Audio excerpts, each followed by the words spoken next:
It was my first job and I was the happiest person alive. How lucky could I have been to start my first job with a 6-figure salary? I had a car allowance, house allowance, travel allowance. In fact, my training were all a bird. I had a Schengen visa that allowed me to visit up to 10 European countries within a year. Yes, we work from home, but my home was different countries. I was living my dream, a lawyer working for a multinational company. But everything changed with just one email. I had gone on a training trip and the general practice I had seen from senior colleagues was to take a 1-month leave after such intense training. So I went ahead and booked my leave. However, the next thing that followed was an email from my line manager copying senior leaders I hadn't even heard of, including the policy and benefits management department. Does she want them to stop paying me? My soul left my body when I saw the email. The title alone was heartbreaking. Abscondment from work. Did I run away? My manager claimed she wasn't aware of my training for the last 2 months, whereas I had sent out my weekly reports of the training to her, copying the head of the training department. This was when it dawned on me that issues you don't address early end up taking a bad shape.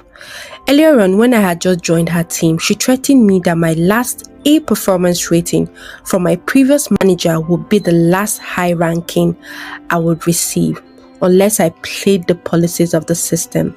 Unfortunately for me again, at the same period I was in charge of the team survey and she was rated poorly. She blamed me for her poor rating. My first reaction to her email was to defend myself. Do I regret it? No. Did I suffer? Yes, terribly. I developed psychogenic paralysis, psychogenic non-epileptic seizures, shortness of breath, palpitations, widespread pains, nausea, vomiting, trembling, and fatigue, just name it. All are psychosomatic responsive to prolonged psychological stress. I had to stop working and see a therapist for over a year. The issue escalated, involving every senior person in the company, including global HR. That's when I learned the true meaning of office politics. I almost lost my job, but I was diligent. I knew the office policy inside out and I wasn't in the wrong. I maintained my stand, not backing down, even though 99% of the staff were playing the office politics, unwilling to call out the unfair treatment. It didn't stop there.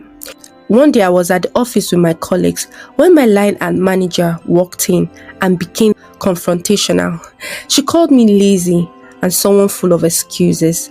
She had earlier tasked me with a 2-person job, even though I had given her feedback that due to the nature of her work, one must be very diligent and avoid any form of mistakes. Her response was that I lacked the ability to prioritize. Well, my emotions got the best of me that day, especially because she was spoiling my good name in front of my colleagues. I responded that she shouldn't speak to me in that manner or I will report it as bullying and harassment to HR. That was the last straw though. She went all out to frustrate me. In fact, a friend of mine in HR approached me and suggested that if I could resign, it would be best, even though she didn't tell me why. Well, after over a year in therapy, frequent hospital visits, fainting on the road, the 1% still willing to stand for what is right spoke up for me. The wrongs done to me were corrected and new HR policies were developed. However, after a few months with the company, I had to leave and venture into tech because I needed a change to heal. I subsequently changed my career path completely. Well, in case you're wondering why I didn't simply apologize in the mail and move on, well, I had already been threatened about my appraisal, and if I admitted guilt, I would most likely be setting myself up for failure. I'm a straight A person, and I always try to maintain that. For me, this is a learning curve.